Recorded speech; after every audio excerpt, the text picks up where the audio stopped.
pelan. Pegang. Adik yang pegang bayi, cewek pegang bayi. Hati-hati Andre.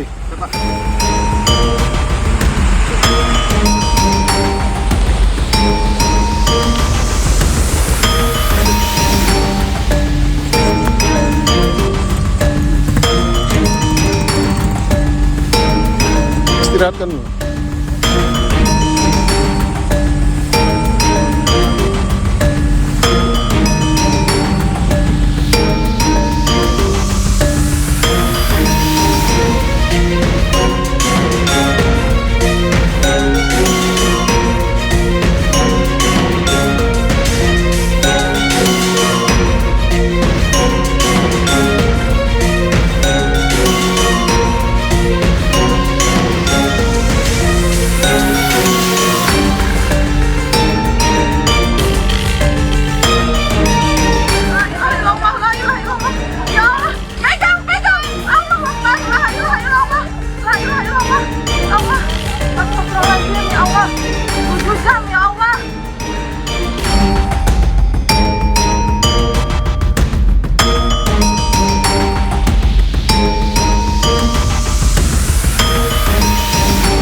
Insya Allah kalau kita bangun selesai di Kamis, ini sudah terjadi estafet terus, maka Jumat sore atau malam paling lambat hari Sabtu, insya Allah listrik udah nyala semua.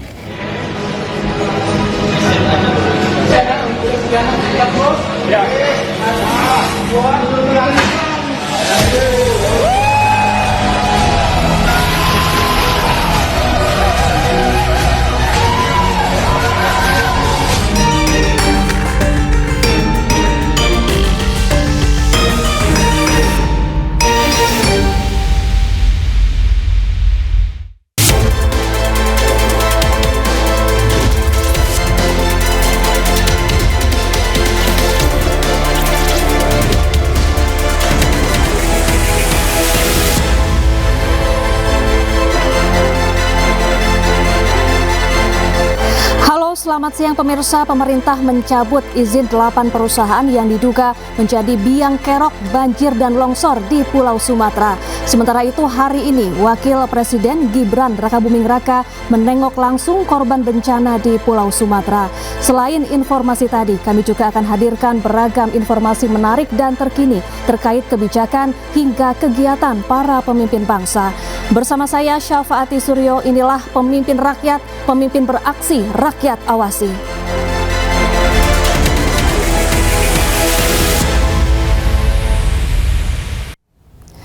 Pemirsa, Menteri Lingkungan Hidup Hanif Faisal menyebut banjir di Aceh diawali hujan deras luar biasa selama 2 hari berturut-turut.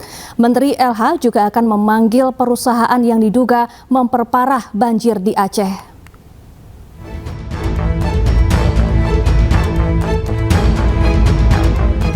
Menteri Lingkungan Hidup Hanif Faisal Nurofik menjelaskan, banjir yang menerjang Aceh diawali hujan yang luar biasa deras, sehingga tanah tidak mampu menampung air. Menurut data Kementerian Lingkungan Hidup, 9,7 miliar kubik air hujan mengguyur berbagai wilayah di Aceh selama 2 hari berturut-turut. Kemudian terkait dengan kasus hidrologi, ya karena memang curah hujannya sangat lebat ya, semacam Aceh selama 2 hari. Di data kami ada 9,7 miliar kubik air turun hanya dalam 2 hari, sehingga seberapapun kapasitas resepnya tentu tidak mampu, apalagi posisi resepnya banyak sudah tidak memenuhi daya dukung daya tampung. Jadi Selanjutnya, Kementerian Lingkungan Hidup dan DPR akan menelusuri detail permasalahan banjir di Aceh. Perusahaan-perusahaan yang diduga memperparah kondisi banjir di Aceh akan dipanggil untuk dimintai keterangan. Tim Liputan iNews melaporkan. Sementara itu, pemerintah mencabut izin 8 perusahaan yang diduga menjadi biang kerok banjir dan longsor di Pulau Sumatera. Kementerian Lingkungan Hidup akan melakukan pendekatan pidana jika perusahaan terbukti melanggar aturan.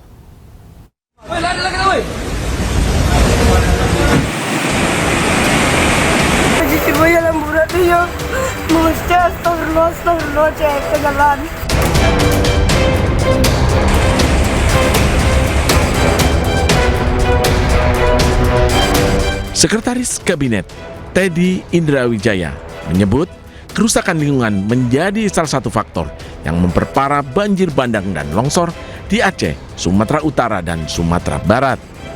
Pemerintah kini telah melakukan investigasi menyeluruh terhadap kerusakan lingkungan di Pulau Sumatera.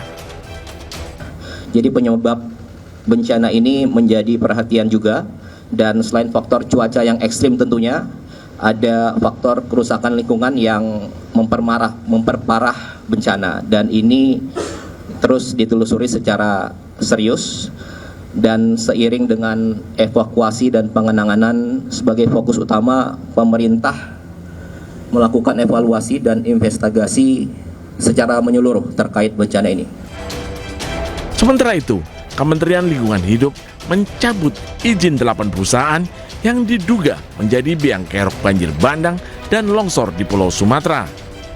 KLH juga akan melakukan pendekatan hukum pidana jika perusahaan terbukti melanggar aturan, mengingat banyaknya jumlah korban dan kerusakan akibat banjir.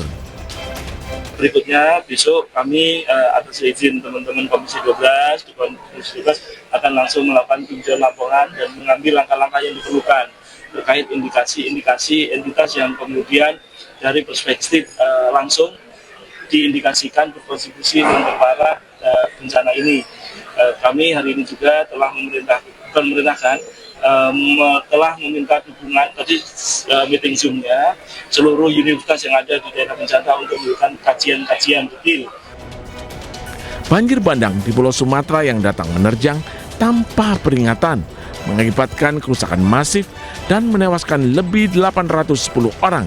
Sementara itu, ratusan orang lainnya hilang. Tim Liputan iNews melaporkan. Pemirsa, penyaluran bantuan terhadap korban bencana dengan skema airdropping jadi sorotan publik karena bantuan rusak setelah mendarat. Kapolri Jenderal Listio Sigit Prabowo akan mengevaluasi mekanisme penyaluran bantuan tersebut.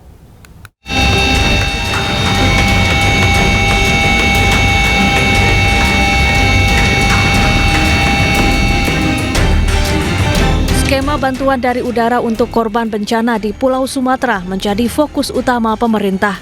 Lantaran akses ke lokasi bencana yang sulit dijangkau oleh jalur darat. Polri pun akan mengevaluasi dan memperbaiki mekanisme pelemparan bantuan. Tujuannya agar logistik yang diterjunkan sampai ke tangan warga tanpa kerusakan. Terkait dengan bantuan airdrop tadi, memang kemudian dilakukan evaluasi, yaitu dengan memberikan siling atau kemudian membungkus dengan lebih kuat, dan tingkat ketinggiannya pun kita turunkan untuk supaya logistik yang disalurkan lewat airdrop tetap terjaga. Sebelumnya beredar di media sosial video amatir paket bantuan yang dijatuhkan melalui jalur udara rusak. Bungkus beras pecah hingga butiran beras berserakan bercampur dengan lumpur bekas banjir. Warga pun sampai mengais dan mengumpulkan beras yang bercampur dengan lumpur. Tim Liputan iNews melaporkan.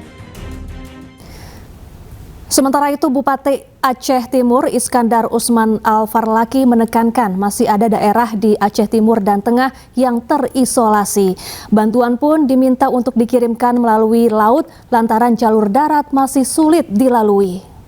Semuanya harus saling berkoordinasi. Kita stok obat menipis. Dinkes tidak bisa mengakses obat. Dari Banda Aceh tidak bisa masuk. Kemudian dari Medan tidak bisa masuk. Hanya jalur laut yang kita andalkan hari ini. Silakan koordinasi buka jaringan dengan kementerian masing-masing. Minta bantuan, minta kepada teman-teman di provinsi dan kabupaten lain yang tidak terdampak banjir untuk membantu Kabupaten Aceh Timur. Bahwa masih ada rakyat Indonesia di Aceh Timur yang belum merasakan bantuan, yang belum tersentuh bantuan dari pusat. Kita masih menunggu uluran tangan pusat dan uluran tangan pemerintah provinsi oleh. Pemirsa, bulan Desember jadi bulan terakhir penyaluran bantuan langsung tunai. Bagaimana cara mencairkannya? Selengkapnya usai jeda. Tetaplah di Pemimpin Rakyat.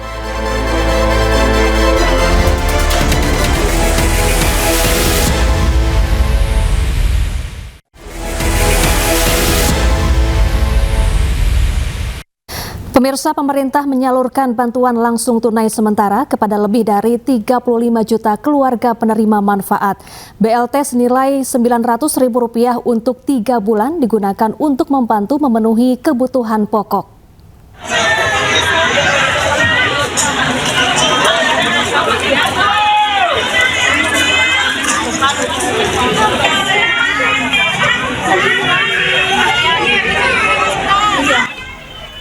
Pemerintah telah menyalurkan bantuan langsung tunai sementara kesejahteraan atau BLTS Kesra kepada masyarakat berpenghasilan rendah. Bantuan senilai Rp900.000 dicairkan untuk 3 bulan sekaligus, yakni Oktober, November, dan Desember 2025.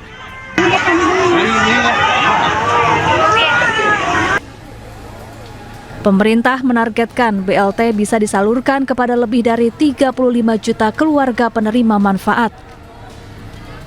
Pencairan BLT dilakukan melalui 2 jalur, yakni lewat Bank Himbara dan PT Pos Indonesia. Namun bagi lansia dan penyandang disabilitas, BLT diantarkan langsung ke rumah mereka. Melihat secara langsung penyaluran BLTS yang sekarang memasuki tahap kedua, yang secara umum berjalan dengan baik. Yang kedua, kami melakukan MOU, di mana PT Pos akan memberikan dukungan kepada sekolah rakyat melalui beberapa program. Mensos juga kembali mengingatkan agar BLT digunakan sebaik-baiknya untuk membeli kebutuhan pokok, bukan untuk kegiatan tidak bermanfaat seperti judi online. Tim Liputan iNews melaporkan. Pemirsa, Presiden Prabowo Subianto memanggil Ketua Dewan Ekonomi Nasional Luhut Binsar Panjaitan ke Istana Merdeka, Jakarta. Dalam pertemuan ini, Luhut melaporkan perkembangan situasi ekonomi global dan nasional. Tak hanya itu, Ketua DEN juga melaporkan kemajuan program hortikultura dan berbagai temuan di bidang sains dan teknologi yang berpotensi dikembangkan di Indonesia.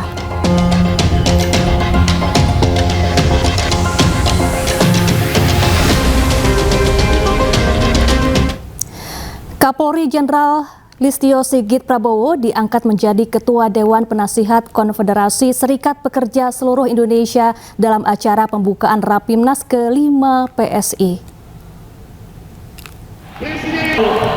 Luar biasa, buat sampai pagi. Di depan ribuan buruh di Istora Senayan, Jakarta, Kapolri resmi diangkat menjadi Ketua Dewan KSPSI. Kapolri Jenderal Polisi Listio Sigit Prabowo yang mengemban jabatan baru tersebut menegaskan komitmennya soal mengawal hak dan kesejahteraan elemen buruh di Indonesia. Tak hanya itu, Kapolri menyampaikan saat ini ada 2.807 penyidik Desk Ketenagakerjaan yang mendorong penyelesaian kasus PHK. Saya mendorong Desk Ketenagakerjaan untuk betul-betul bisa lebih maksimal dalam menyelesaikan permasalahan-permasalahan terkait dengan sengketa industrial yang biasanya terjadi antara buruh dan pengusaha. Ini semua untuk menjaga agar keadilan. Wapres Gibran kunjungi posko pengungsi banjir bandang di Agam, Sumatera Barat. Informasinya usai jeda, tetaplah di Pemimpin Rakyat.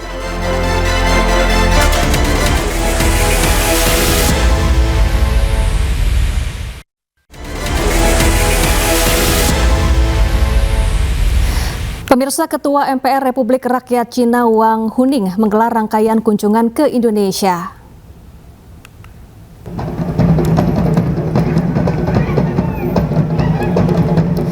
Hari ini Presiden Prabowo Subianto menerima kunjungan Ketua MPR Cina Wang Huning.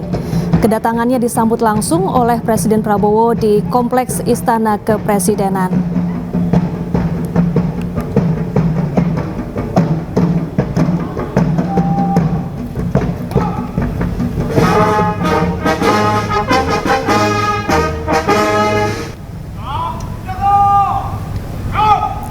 Pertemuan antara keduanya untuk membahas kerjasama di sejumlah bidang, diantaranya kerjasama di bidang ekonomi.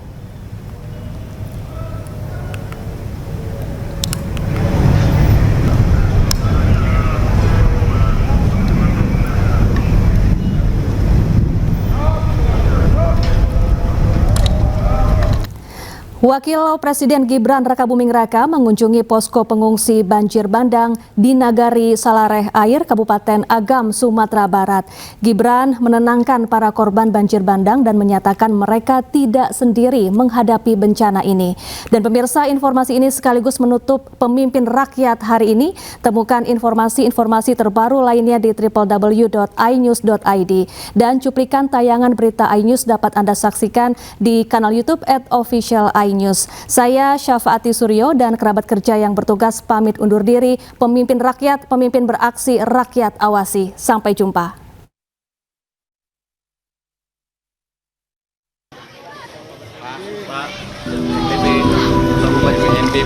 Ibu-ibu korban banjir ini menangis saat bertemu Wakil Presiden Gibran Rakabuming Raka di posko pengungsi banjir bandang di Nagari Salareh Air, Jorong Sungai Pasa, Palembayan, Agam, Sumatera Barat.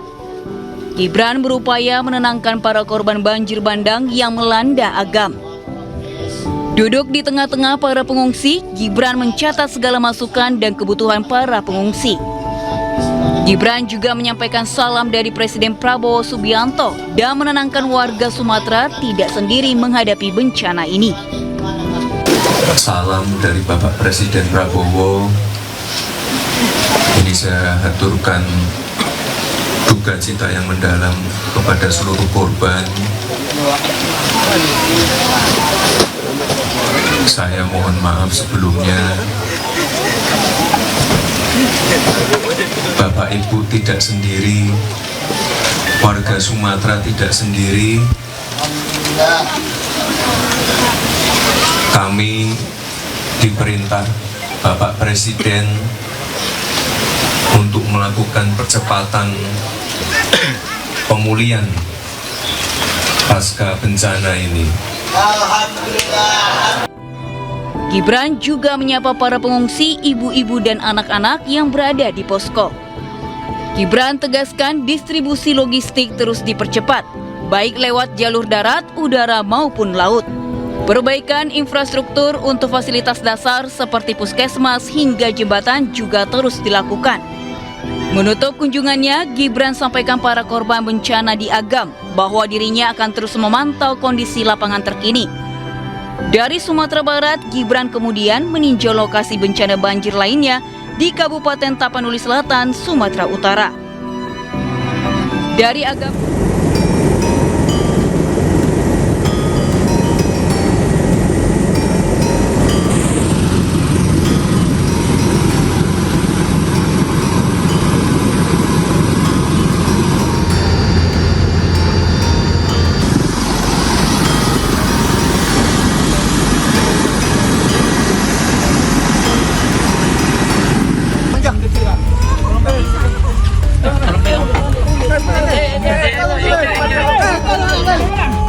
Pelan-pelan. Pegang. Adik yang pegang bayi, cewek pegang bayi. Anak-anak. Hati-hati Andre.